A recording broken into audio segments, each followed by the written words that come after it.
Spring is just around the corner and the peak season of travel is coming soon. Today I'd like to go over what you might want to know when you come to Japan for the spring time. There are some rule changes and also something you might want to be prepared for.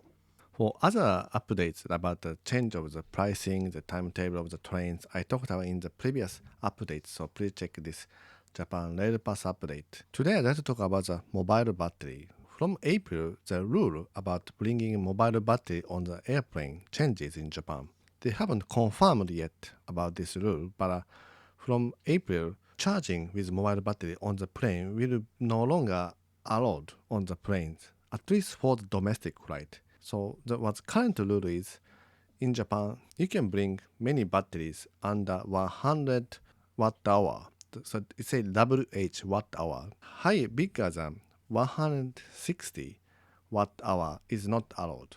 So you might wonder what is this watt hour is, because probably most of you know this battery is mAh, which is milliamp hour.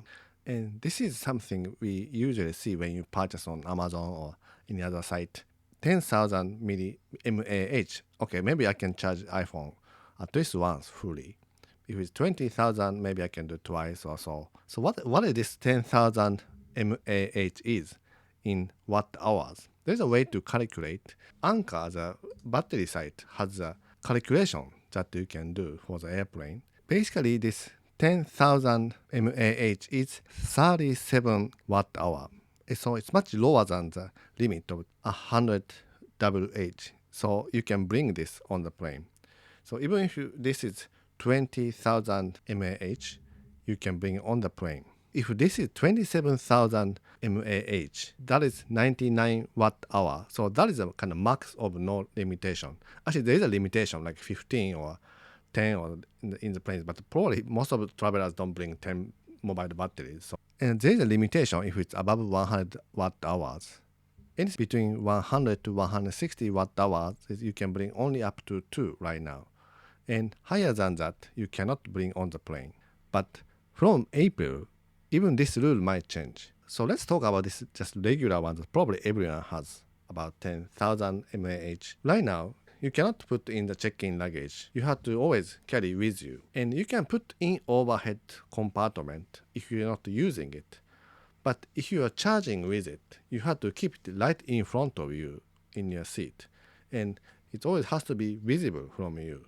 From April, this is not confirmed yet, but the news site and the Anchor's website says it will probably change. You can no longer charge on the plane. Even with this size battery, it will be only up to 2 batteries you can bring onto the plane. And you cannot use it during the plane. So if you are going to travel, probably you carry like 1 or 2 mobile batteries. In that case, you have to carry that with you on your carry-on bag. You cannot keep it in your check-in luggage. Something you might want to be careful here is there might be someone talk to you.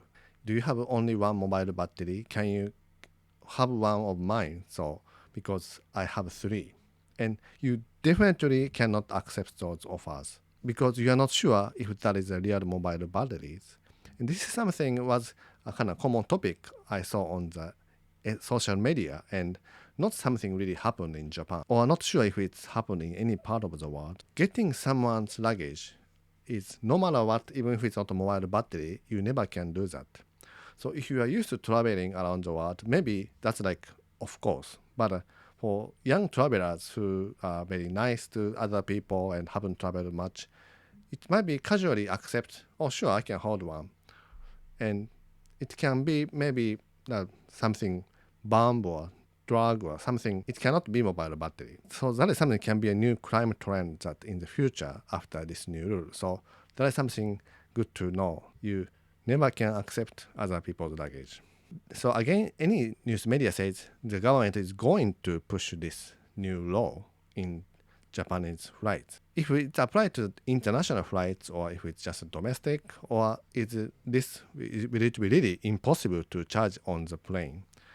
I would like to update later when it comes out officially. So today is February 23rd and Kawazu cherry blossom is blooming. So it's a perfect time to visit Kawazu or Atami or some areas with lots of Kawazu cherry blossoms. In 1 month, it will be the full season for the cherry blossoms. And This year it's going to be very early. With recent forecast, Tokyo is going to bloom March 18th and fully bloom by March 27th. And in Kyoto it will bloom March 24th and it will fully bloom by April 2nd. This hasn't much changed since the previous update I talked about, but it's really early. I'm thinking of going to Kyoto and I had a reservation for April 6th, but probably that is a little too late. It's always so difficult, depends on the weather. Suddenly, kind of before the cherry blossom season, the cold day continues and it sometimes delays, and sometimes it can be lots of rain during the cherry blossom season and not really a perfect day to see. Hopefully it will be a very nice day this year, but my reservation for April 6th might be a little bit too late. So if April 2nd is a full bloom day, probably April 1 to 3 will be the best time. But if it follows this forecast. And the hotel price is soaring in Kyoto. Some hotels, usually you can see price for like 20,000 yen is like 70,000 yen. So like 3-4 times more prices for during the cherry blossom season. And actually not much vacancy anymore. If you check the hotel price in Kyoto, you'll be surprised how busy hotel can be. If you are planning to visit Kyoto like next end of the next month or early April, you might want to make sure to make reservation.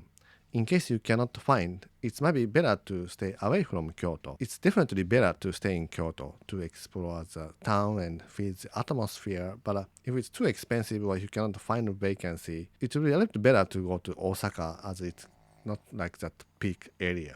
In the stores, we start to see lots of this cherry blossom goods like foods and mainly foods, but lots of different cherry blossom design taste things coming up. So start to fulfill with a pink spring image everywhere in Tokyo. Like a little mochi. 7-Eleven Sakura Fuwa Koro. Sakura Fuwa Koro. The little kind of cherry taste. Bean paste. And let's go over some cultural topic of this season. And March 3rd is a Girls' Day that celebrates the happiness of the girls. And it's originated in Heian period. It started from making the paper dolls that you float on the river and put it flow away, wishing all the bad luck goes away. And eventually it shifted to display dolls. And I have a sister, so always, since when I was a kid, there's always a big doll around this time of the year. And when you are traveling in Japan, you might also see in some places some beautiful dolls and across Japan. And in stores, you see lots of snacks of the for girls' days, like this chocolate, and this is for mostly for kids, or like Anpan and only grown with boys. Maybe you don't see it, but like me, if I have a sister, you always get the kind of benefit of this that too, and you eat lots of kind of food and snacks and sushi, and this is like a chilled chocolate, kind of popular small chocolate that you see in the convenience stores. It said this is a Hinamatsuri version. I was spending some time to make it so the box of chocolate became like this Hinamatsuri's dolls. So these are made of chocolate and papers. It's very well done actually. Just such a simple box became this. Thank you for watching. Have a great trip to Japan.